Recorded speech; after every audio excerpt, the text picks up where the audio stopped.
하나님 아버지와 그리스도 예수 우리 주께로부터 은혜와 긍휼과 평강이 넘치기를 간절히 축원합니다. 디모데전서 1장 3절에서 11절까지 사도 바울은 이단에 대해서 언급을 했습니다. 이단에 대해서 언급을 했으면 그 다음 나오는 순서는 이단을 막아내야 되겠죠. 가장 이단을 막아내기 위해 효과적인 방법은 여러분들이 진리 위에 서는 겁니다. 하나님의 말씀 가운데 서는 것이 제일 중요한 것이죠. 그래서 사도 바울은 자신의 간증을 통해서 이 진리를 전달하고 있는 겁니다. 우리가 13절의 첫 번째 진리를 볼 수가 있습니다. 내가 전에는 비방자요, 박해자요, 폭행자였으나 그랬습니다. 이것은 예수 그리스도를 모시기 전에 인간의 본질에 대해서 말하고 있는 겁니다. 원래 우리는 진리의 말씀에 저항하던 사람들이었다. 그렇게 말하고 있는 거죠. 그렇기 때문에 14절 두 번째 진리가 필요합니다. 우리 주의 은혜가 혹은 우리 하나님의 은혜가 우리 가운데 있어야 된다라는 점이죠. 그리고 세 번째 진리는 15절입니다. 15절 예수 그리스도께서 세상에 임하셨다라는 점입니다. 그리고 네 번째 진리는 예수님이 세상에 임하시는데 그 임하신 목적이 뭐냐? 그것은 바로 죄인을 구원하시기 위해서다. 이게 바로 네 번째 진리가 되겠습니다. 다섯 번째 진리는 14절로 다시 한번 가셔야 되는데요. 자, 14절을 여러분이 한번 읽겠습니다. 시작.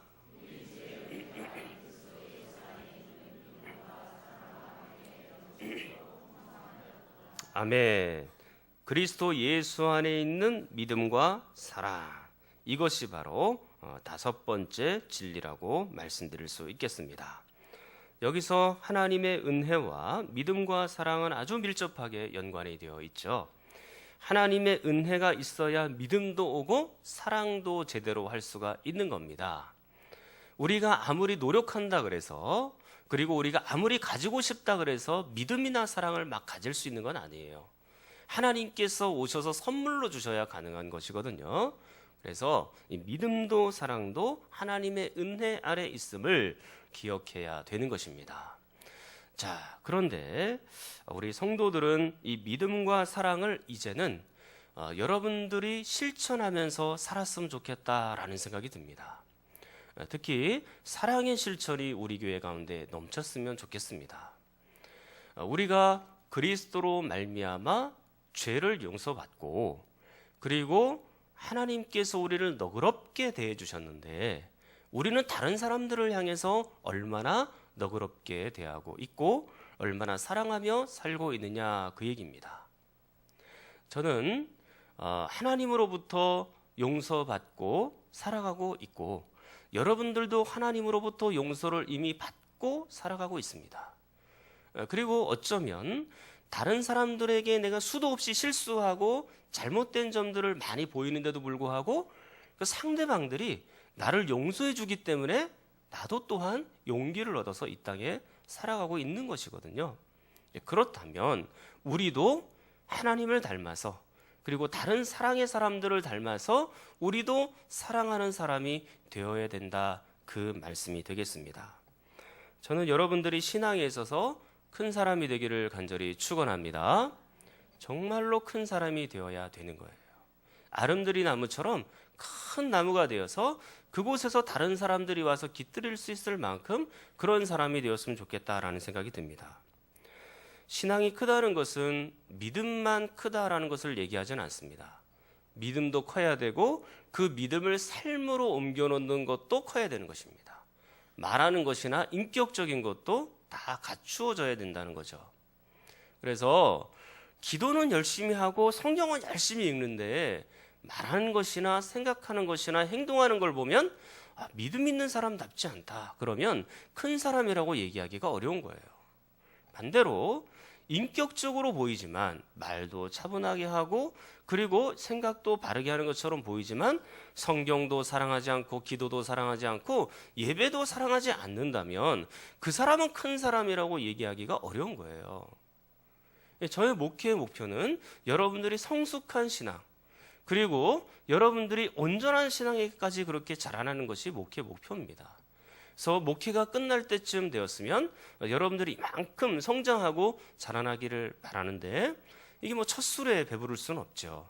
그래서 서서히 저도 훈련받아야 되고 여러분들도 훈련받으면서 이 신앙으로 큰 사람으로 지어져 가고 만들어져 가야 되는 겁니다. 사랑하는 여러분들이 이 종지 신앙을 버리고 온전히 큰 그릇으로 변화되는 큰 사람이 되기를 간절히 축복합니다. 그리고 여섯 번째 진리는 13절과 14절을 통해서 보건대 확실히 변화의 진리입니다. 하나님의 은혜와 믿음과 사랑을 만나면 변화된다라는 진리이죠. 그래서 사도 바울 같은 경우에는 비방자에서 하나님의 은혜를 받은 사람으로, 박해자에서 믿음을 가진 사람으로, 폭행자에서 사랑을 가진 사람으로 각각 변화가 된 겁니다. 사랑하는 여러분, 바울과 같이 적극적으로 그리스도께 저항한 사람도 변화시킨 하나님께서 우리도 변화시켜 주신 줄 믿습니다. 그리고 또한 앞으로 그렇게 점점 더 좋은 방향으로 변화시켜 가실 겁니다. 그래서 저는 여러분들이 성숙을 향해 달려가고 그리고 완성을 향해 달려가고 온전함을 향해 달려갈 수 있기를 간절히 축원합니다. 오늘은 바울의 간증을 통해서 7번째 진리, 오늘은 요것 한 가지만 보도록 하겠습니다. 자, 16절 말씀 여러분이 한번 읽겠습니다. 16절입니다. 시작.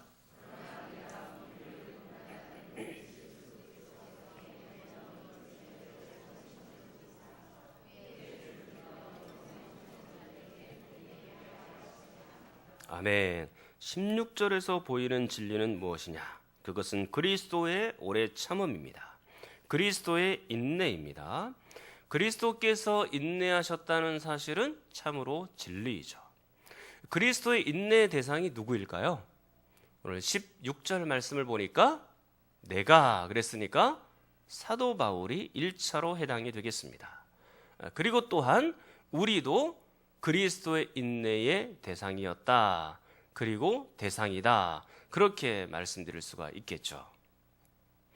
본문에서 우리를 구원하시기 위해 예수님은 성육신의 고통도 견디시고 참아내셨습니다. 2주 전에 제가 여러분들에게 설명드리기를 이 성육신이 얼마나 굉장한 것인지를 말씀드렸는데 혹시 화장실 얘기를 혹시 기억하십니까? 아마 기억하실 수도 있고 모르실 수도 있지만 더 이상 얘기는 하지는 않겠습니다. 오늘 점심을 또 못 드실까 봐. 그런데 중요한 건 이겁니다.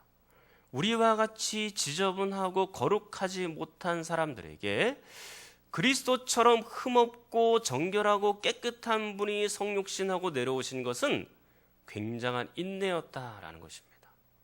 보통 인내가 참으신 거예요. 그리고 이 땅에 내려오셔서 예수님께서는 몇 년간 이 지상에 계셨죠? 33년 동안 이 땅에 계셨습니다. 그것도 견디심이에요. 인간의 육체를 입는 것 자체도 인내거든요.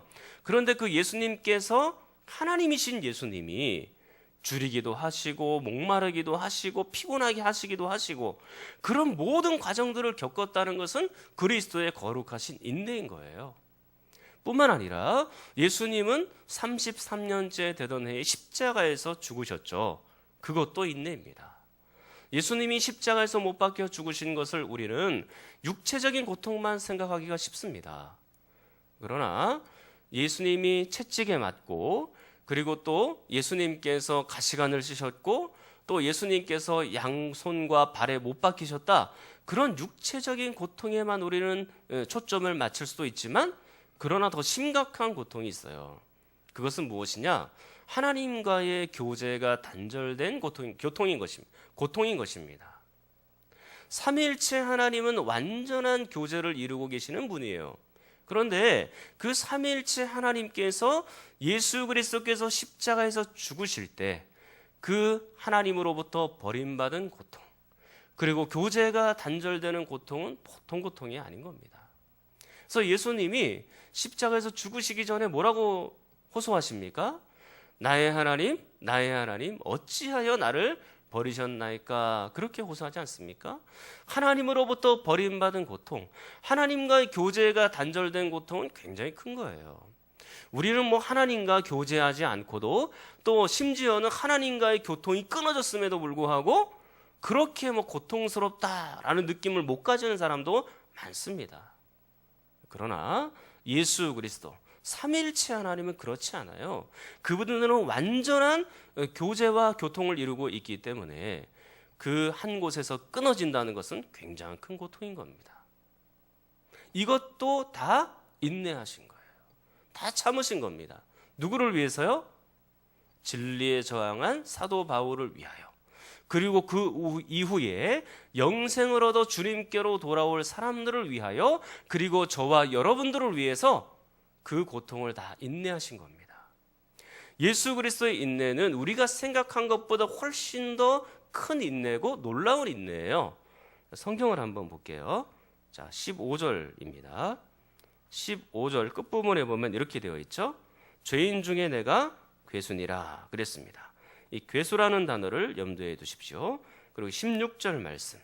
그러나 내가 긍휼을 입은 까닭은 예수 그리스도께서 내게 먼저 일체 오래 참으심을 보이사 그랬습니다. 이 먼저라는 단어도 함께 보아야 합니다. 우리 한글 성경에는 각각 이렇게 따로따로 번역을 했지만 15절 말씀의 괴수라는 말과 16절의 먼저라는 말이 원문으로는 같은 단어입니다. 그러니까 먼저, 괴수라는 말은 맨 앞에 있다 그런 얘기거든요. 그러면 16절은 지금처럼 번역할 수도 있지만 제가 재번역을 해서 여러분들에게 들려드릴 수 있을 텐데 이렇게도 번역이 가능합니다. 그러나 내가 긍휼을 입은 까닭은 예수 그리스도께서 죄인 중에 괴수인 내게 일체 오래 참으심을 보이사, 혹은 죄인 중에 제일 앞에 있는 내게 일체 오래 참으심을 보이사, 이렇게도 번역이 가능한 겁니다.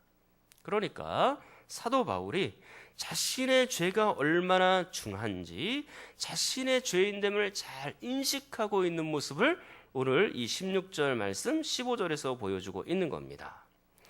바울은 그리스도께서 자신을 구원하러 오셨다는 사실을 모르고 전에는 예수님을 굉장히 싫어했습니다. 너무너무 미워했습니다. 증오했습니다.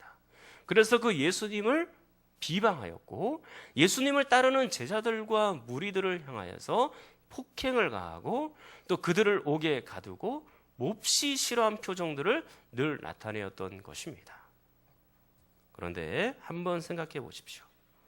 여러분이 바울처럼 이런 공격을 당했다면 어떻게 반응하시겠습니까?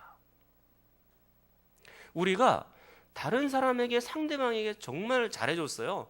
사랑하면서 그렇게 살았어요. 근데 그 상대방이 어느 날 나에 대해서 비방을 하고 다니는 거예요. 뒤에서 음해하고 이상한 말을 퍼뜨리고 나의 단점들을 들춰내고 막 그 사람이 그렇게 다니는 겁니다. 뿐만 아니라 그 사람이 나에게 와서 뺨을 치고 박해하고 폭행하고, 그러면 여러분들은 어떻게 반응하시겠습니까? 예수 그리스도께서는 이 모든 과정들을 다 견디고 참아내셨죠. 그리고 바울 못지않게 못난 인생, 바울 못지않게 방황했던 나를 예수 그리스도께서는 오래 참으셔서 하나님의 품으로 결국에는 불러주셨다, 그 얘기입니다. 우리가 하나님의 품으로 부름받았음에도 불구하고 예수 그리스도께서는 여전히 우리를 향해서 참아주세요. 지금도 참아주고 계시는 중입니다. 우리가 하나님의 자녀라고 하면서 또 목사라고 장로라고 권사라고 집사라고 성도라고 하면서도 우리의 모습을 가만히 들여다보면 부끄러운 것뿐이에요. 우리의 마음을 잘 보십시오. 미워하고 시기하고 좋지 않은 것 생각하고, 우리의 육체를 생각해 보십시오. 쾌락이 더 빠르지 않습니까? 우리의 눈을 보십시오. 우리의 눈은 세상을 향하여 더 빨리 가고 있어요. 우리의 말하는 걸 보십시오. 여전히 다른 사람들에게 덕스럽지 않은 말을 하고 그 사람들을 괴롭히는 말을 하고 그들을 힘들게 하는 말을 계속해서 수도 없이 쏟아냅니다. 우리의 손과 발은 악한 일에 훨씬 더 빨라요. 그럼에도 불구하고 놀라운 일이 있어요. 예수 그리스도께서 한번 우리 가운데 들어오셨다면 그 예수 그리스도는 영원히 떠나지 않으시고 여러분과 함께 하시는 줄 믿습니다. 이건 놀라운 사실이에요. 지저분하고 더러운 우리의 영혼 안에 예수님이 들어오셔서 그럼에도 불구하고 영원히 우리와 동행하시고 그 예수님께서 우리를 오래 인내하고 지금도 참아주신다는 사실이에요. 이 성도가 성장하기를 위하여, 이 성도가 자라나기를 위하여 지금도 예수님은 참아주시는 거예요. 죄와 싸워서 승리하고 이기기까지 응원하면서 옆에서 기다려주고 참아주는 겁니다.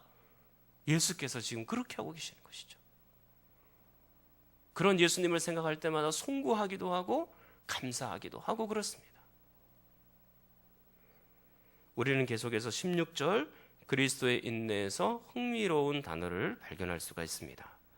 자, 16절 말씀 여러분이 한 번 더 읽어보도록 하겠습니다. 시작.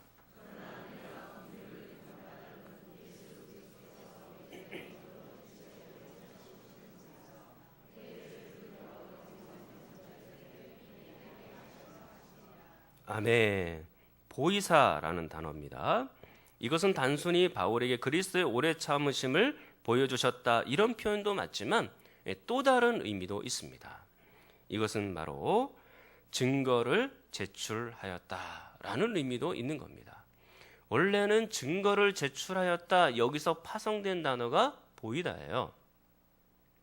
확실히 그리스도께서는 바울에게 인내의 증거를 제출해 주었습니다. 예수님께서 바울을 향하여 어떻게 인내의 증거를 보이셨죠? 그분은 성육신 하셨고 33년간 이 땅에서 머무셨고 십자가에서 죽으셨고 무덤에 들어가셨습니다. 그런 일련의 과정들을 통하여 바울에게 인내의 증거를 제출해 주었고 다 보여준 겁니다. 그렇다면 이제는 우리 차례죠. 우리가 그리스도께 인내의 증거를 제출해야 될 차례입니다. 우리는 그리스도께 어떤 인내의 증거를 제출해야 되느냐? 두 가지만 간단하게 생각해 보겠습니다. 첫 번째로는 고난입니다. 고난 가운데서도 참아야 되고 견뎌내야 되는 거예요.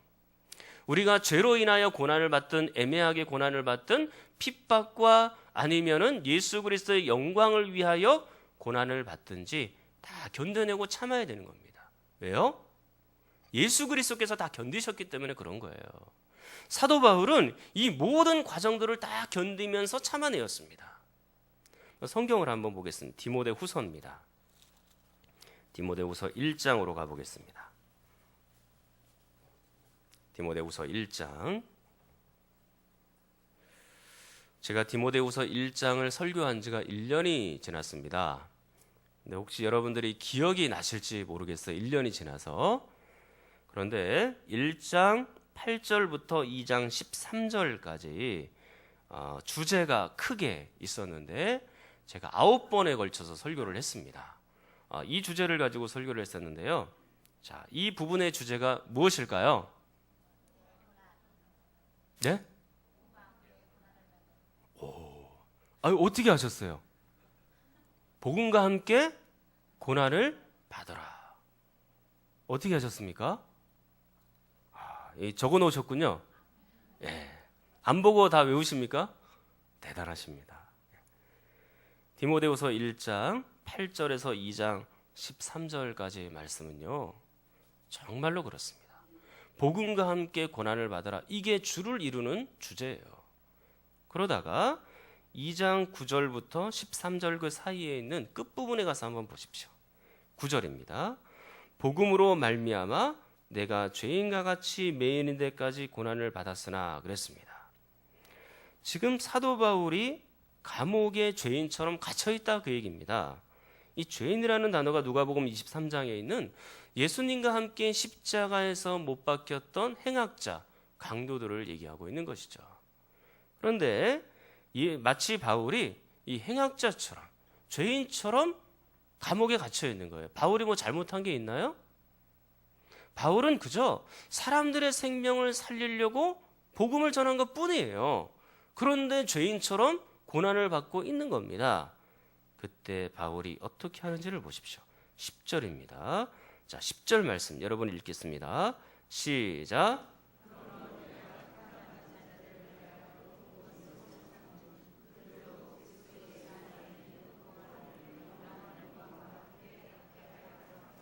아멘. 지금 바울이 어떻게 하고 있습니까?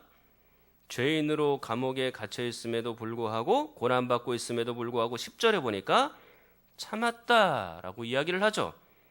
택함 받은 자들을 위하여 후에 영생 얻게 될 자들을 위하여 참고 있는 겁니다. 그리고 11절 말씀에 그리스도의 죽음과 동참하고 있고 12절 말씀 이렇게 말씀하죠. 참으면 또한 함께 왕노릇 할 것이요 그랬습니다. 12절 말씀에도 지금 참고 있습니다.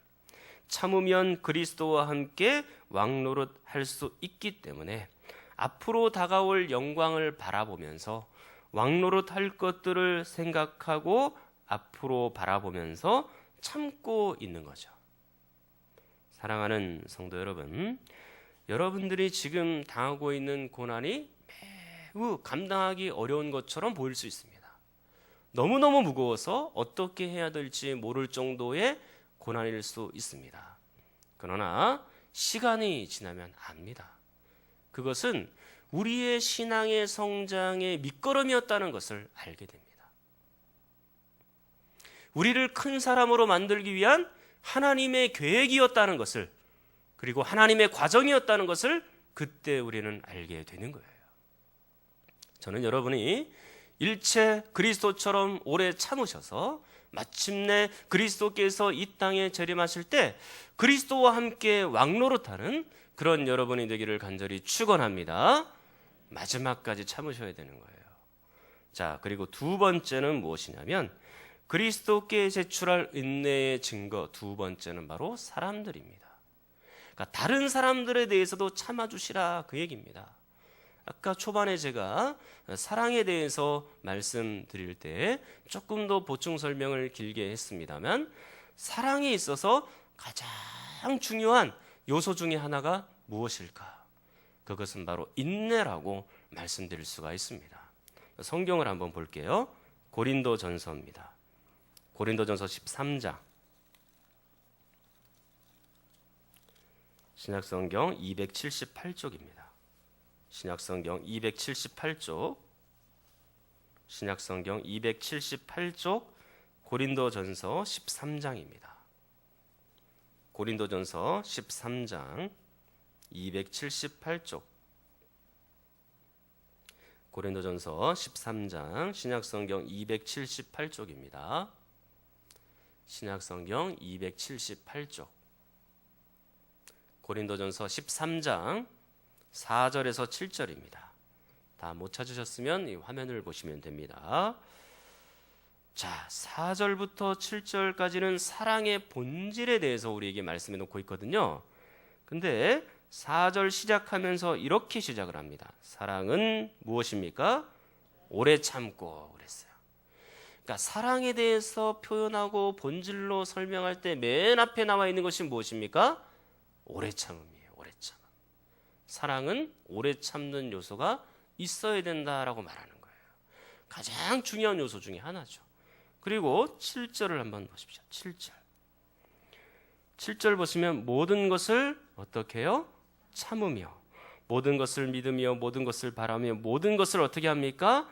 견디느니라. 이 견딘다라는 것도요, 참는다는 얘기예요. 그러면 이 짧은 구절에 인내하고 참는다는 게 3번이나 지금 등장하고 있잖아요.